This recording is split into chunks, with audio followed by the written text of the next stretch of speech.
like Korean Junkie, I think Dogcoon actually flashed a little far. I think he tried to kick him back, but the EQ was behind Lee Sin, so he actually kicked him behind him. So interesting play. Not sure how much of that was intended, but interesting nonetheless. This is really not working out in the favor of Ashley at all. This is break the Nexus here. Just, they completely are dominating everything. They're probably going to start pushing towards this Baron and just start to get control over it. And it starts with this Scuttle Crab. But, my gosh, the Nidalee is just completely and utterly disgusting right now.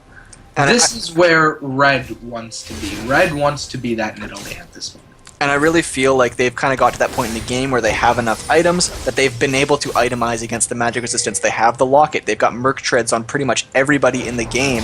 And we've seen so far that people dying in team fights are Graves and Nidalee, usually the ones that don't have that MR. So we've seen what I was talking about earlier, where if you just stack MR, force Caitlyn to make a play in a team fight. If she doesn't, then you already win. There's the Zhonya's coming out from Rumble. The Flame Spitter's still going. He is overheated, though. We'll see if they can make this kill before it goes... Oh, EQ actually goes the wrong way there for J4. We'll see if Korean Junkie can get out. If one person can get out, it's Lee Sin. Beautiful dodge. Dodges the Q, and he's going to follow up with that Q and get past Lee Sin here. Does he have enough for a ward hop? I don't think he has extra ward.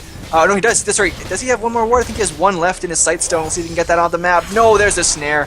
The Lantern not in time, unfortunately, but really good attempts to get away by Korean Junkie, and the entire time, Graves pushes bot lane, Nidalee pushes mid lane. Beautiful map movements, beautiful ideas, knowing what to do at the right time by Break the Nexus, let someone die, take objectives instead. Yeah, they're getting 2 objectives for this. Gosh. It's not working.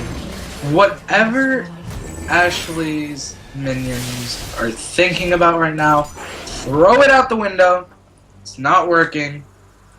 And again, this Rumble, he was doing so well, but now he's getting just like, I don't know whether it's over cocky or something, but he's throwing himself into situations where he cannot win. It's the fine balancing act of trading kill for kill, of going 1 for 1 and kind of just giving up your own life to get a kill. As we can see with Rumble, sure, he's reasonably strong right now, he's got a few items and stuff, but because he's been focusing so much on kills, especially solo kills, he's behind in CS. He's given up 11 kills, and those 11 kills are all gold to the enemy team, and that's why they're able to beat them in these team fights, is the gold difference is almost 8k at this point. It is close to 8k. It's like 7.8 or something like that. It's a large amount, especially for this point in the game. Good job by Lux using her ultimate to get the blue buff right there, because it has a short cooldown, especially once you get the CDR from the blue buff, and Lee Sin was easily going to steal that if she didn't burst it immediately, so good call there by Red doing that. But I really feel like the fact that they have all this stacked up MR, it's going to be tough for them, but Lee Sin trying to make a play by himself, I don't like this at all. Gets the kick, but he still goes down. If Break the Nexus does more plays like this, it's not going to end up well for them, because you and I both know, and the stream knows, what happens when you give Ashley's minions a bit of breathing room. They're going to take advantage of it, and they're never going to let go. Yeah, they're taking the Scuttle Crab early here, which is good. The Break the Nexus can kind of keep that the dragon control for right now, or at least keep an eye on it, as it is going to spawn in 1 minute. Lee Sin will, of course, be back up by then. So that's the nice thing, is that whenever you get a kill, you always want to get something for it. And unfortunately there, they just killed Lee Sin and aren't able to take anything for it besides kind of dragon body control, just like positioning control around the dragon. But because it's up in 45 seconds, that's really not that big of a deal. And they really just kind of got a kill and weren't able to get anything else after that, which is really the main point of kills. Look at those Nidalee spears landing, though. She's picked up a death or a Nidalee's rod on top of all that, but she has no. Oh, here's the problem: is that Nidalee has optimized or itemized, excuse me, purely for damage. So we saw the spear, we saw how much damage that did. Stand in the back and throw those spears then. Don't get involved in any sort of melee fight. Everyone else on the enemy team can kill you. Everyone on your team is super tanky and can't die. Don't put yourself in the mix. Stand in the back, throw those spears. We saw how much damage she's doing right now. There's no reason to get involved there. Just chuck spears from the back. She's so strong right now. I don't know. I really don't like that play. It should be a dragon here. If they had a Nidalee throwing spears, there'd be no way that Ashley's minions could get this dragon right now if they had a Nidalee. Well, here comes Lee Sin, and that was a great tornado just to keep him off of that dragon. Oh, this is so unfortunate too, because Break the Nexus is trying to contest this dragon when they should have just given it up and pushed elsewhere on the map. Instead, they just trade Lee Sin's life for nothing, so that's 2 deaths by Lee Sin so far in the last, like, 2 or 3 minutes that really haven't given them anything whatsoever. Beautiful EQ jump, but the Graves is going to just dash out of that. That's going to be an ultimate burn for a 14-second cooldown, basically, from Graves. So that's the beauty of taking... Oh, wow. And that is that not beauty. Yeah. Oh, beautiful flay, actually. Asian guy John, if he goes down from this Ignite, oh, he does. He gave his life to get the flay off, so good job. But that is going to be another... Oh, this is so unfortunate for the side of Break the Nexus, and Ashley's minions can actually get something off of this. They can actually push. Good thing if you Break the Nexus. Caitlyn's in bot lane there taking red. Now, Oh, that's a lifesaver for them. Or else they'd be down an inhibitor turret right now. now, what did I say 2 minutes ago? Give them a bit of breathing room, and they're not going to let go. They gave them a bit of breathing room, letting go of that dragon. And then, after letting go, they come back in. It was just, I think, miscommunication. I'm going to call it a miscommunication. Because it doesn't work like that. If you're going to let it go, let it go. Do not come back in to that dragon. Because they have too much control, and you cannot get in. Now, Ashley's minions have a bit of breathing room. The question is, what are they gonna do with it? Okay, so I completely agree with everything you just said, and now the gold lead is only 5k. They Break the Nexus to put themselves in a really bad situation right now where they actually have to play well to finish out this game. They didn't have to do anything that special to close this game up before, and now they're in a dire situation. Graves has opted to grab an Avarice Blade as a 4th item start, which I don't agree with whatsoever. He's going to build that into a Yomu's Ghost Blade, I'm assuming. Get some MR. Get some freaking MR. No one can kill you on their team if you have MR. They've got double Locket already. Get some MR. Get a QSS. Avoid the snares coming out from Lux. Avoid any sort of... Get a QSS. Even get a Banshee's Veil. Any sort of MR to keep Graves alive. I don't care how much offensive items you have. If you're dead, you do 0 damage. So you need some sort of defense. You just kill the entire team when you're dead. Yeah, exactly.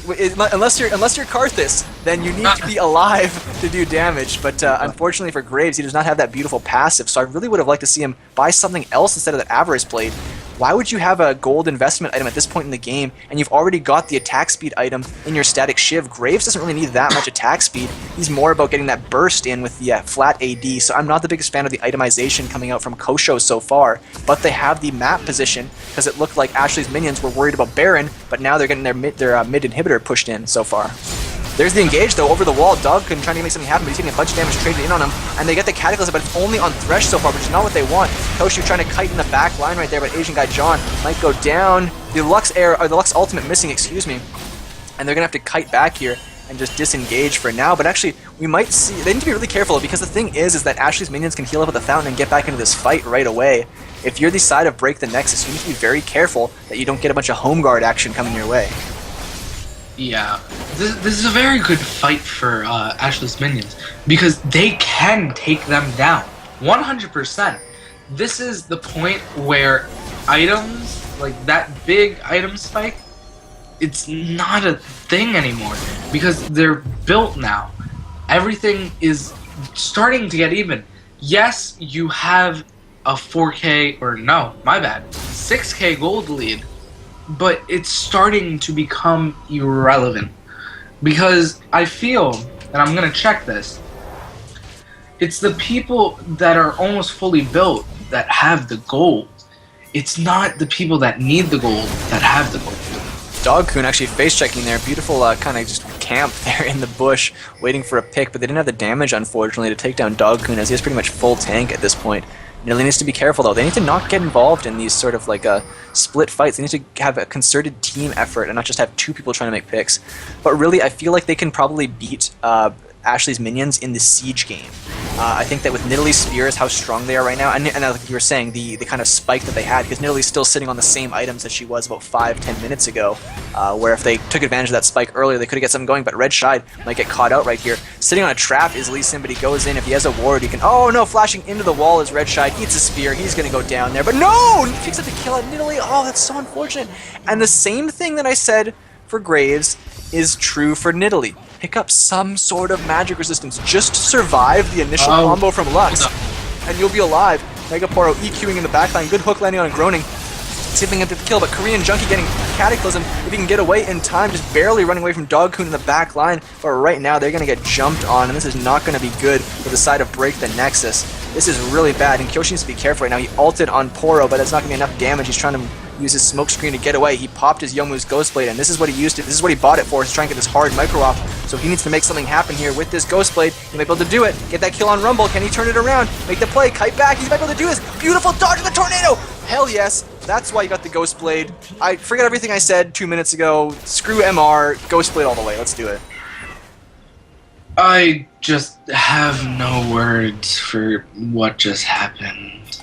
That was straight up outplaying by Kosho. That was just straight up. So you know what? I'm really happy you got that Youmuu's Ghost Blade, because like I said, that's exactly what you buy the Youmuu's Ghost Blade for, is hard micro fights like that, where you're like, hey, I don't really have much peel, I don't really have a front line, it's straight up me versus the enemy right now. And that beautiful last kind of dodge there, I forget what, it's quick draw I think is what Graves' dash is called. Yes, quick draw. He quick drawed out of the tornado range to the side. He could have easily done forward, but he did diagonally forward into the side to dodge the skill shot and gap close. Beautiful play by Kosho. I feel like really making up for some of the blunders he made earlier in the game with that amazing outplay. Yeah, and here comes another outplay. There's the damage coming out. Now the Zonia is being finished by Nidalee, so Nidalee will be able to kind of keep herself alive when she makes those ridiculous plays. Good hook coming onto J4, but they're just going to try and trade damage right now. We'll see if Nidalee can get in there. There's the Pantheon ult coming in from behind, and this should be easy peasy, but damage coming out from the Lux laser, and that is exactly the beauty of Lux. Everyone's in a straight line, press R, go away.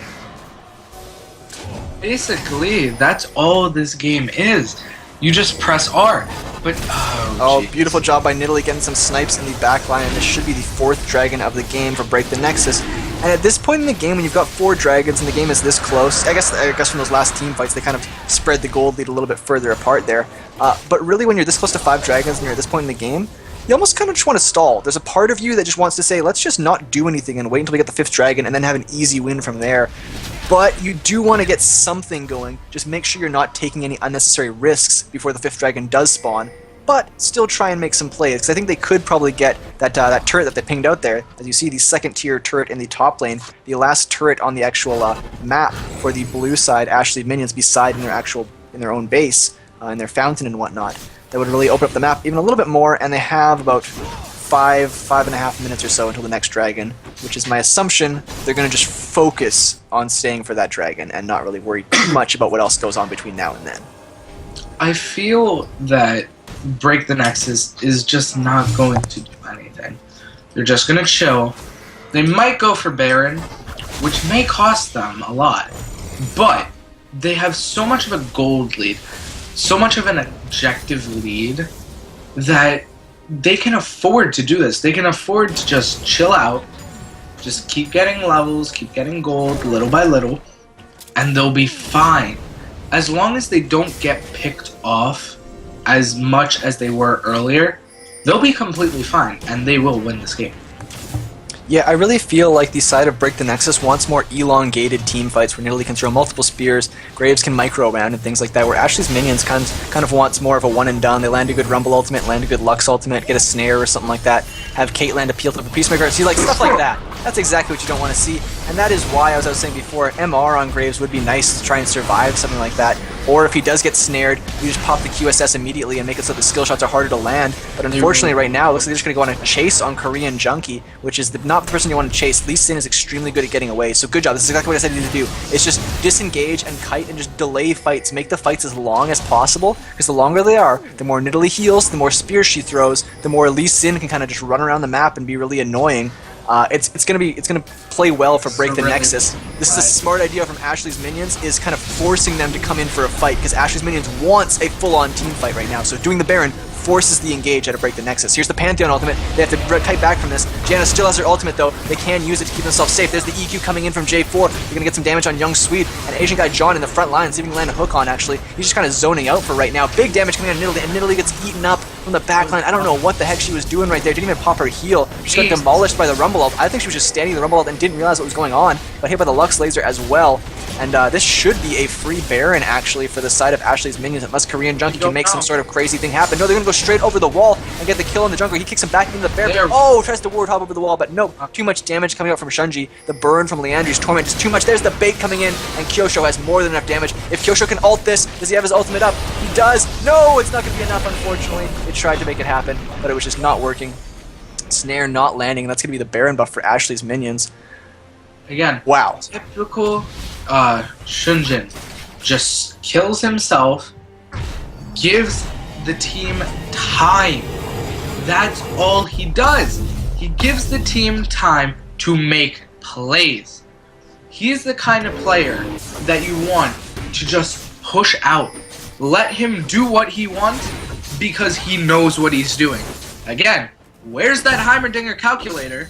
Just in the back of his mind, he knows, okay, if I just distract them for this amount of time, they will get this Baron.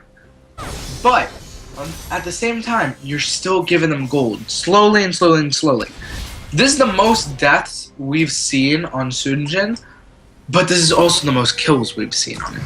So, deaths to kills, we don't really know. Well, at least I don't. Which is better, that he doesn't have that many kills, or that he doesn't have that many deaths? Yeah, that's the thing. When you're behind in the game, it usually, like, whoa, there's Nidalee coming from the back line. That's not too shabby, but here comes Rumble. She don't get pinched. She needs to get the hell out of there. She jumps to the side, has to flash away as well, and uses the heal to keep herself alive. So everything being burnt by Nidalee to stay alive right there. But really good job to snipe Janna from the backline and keep that. When you're behind, it's better to trade 1-for-1 in kills like that. So good job by Rumble, like you said, zoning out the enemy team to try and get themselves a free Baron. And this is really, really dangerous because the Dragon's up in 1 minute right now, but it doesn't matter because they can't get to the Dragon. They put themselves in a position where Ashley's minions can just push in. They have entirely the full map control right now. They're going to try and get some fights in. Actually, Nidalee pounces in the wrong way. She's going to get eaten up alive. There she goes, down, blown up. That's the problem. Nidalee needs some sort of magic resistance. There's just no reason not to have it at this point, and Kyoshi got the magic resistance, but it's going to get over. The Rumble ultimate, too much damage coming out. They got them trapped in a small lane, and like I said, the longer the fight goes, the better it is for Break the Nexus. The shorter the fight is, the better it is for Ashley's minions, and that's going to be the game right there. Easy peasy. Crap, the comeback is so real. I didn't doubt them for a second. It's really unfortunate, and I mean, a great job by Ashley's minions to pull out the win here, because it was an extremely close game and a great comeback, but it's so unfortunate. I've just seen this happen time and time again with teams where they have 4 dragons, they have the lead, and instead of just waiting and just being patient, they try and make something happen, they give up a kill, they get the Baron taken on them, they lose another team fight, and then they get the Nexus pushed in, lose a team fight under their own turret, and lose the game. It's heartbreaking for Break the Nexus, but you have to hand it to Ashley's minions for pulling themselves out of the gutter. We said before, what are they going to play like when they're behind? And they showed us they can do it. Yeah, definitely. I'm, like, very, very surprised, alright? And I'm not trying to bash on Ashley's minions. That they should know by now. I love them. We've been watching them for 4.5 hours now. Love them. They really should have lost that game. That should have been Break the Nexus's game. Again, there were so many things. Main thing, not capitalizing on mistakes throughout the game.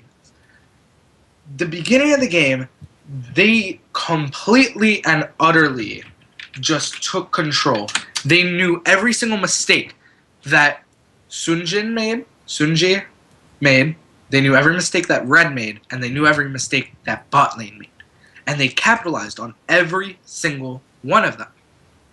Then comes mid-game, and they just let up a little bit. And like I said in the mid-game, if they let up just a little bit, they're not going to let go.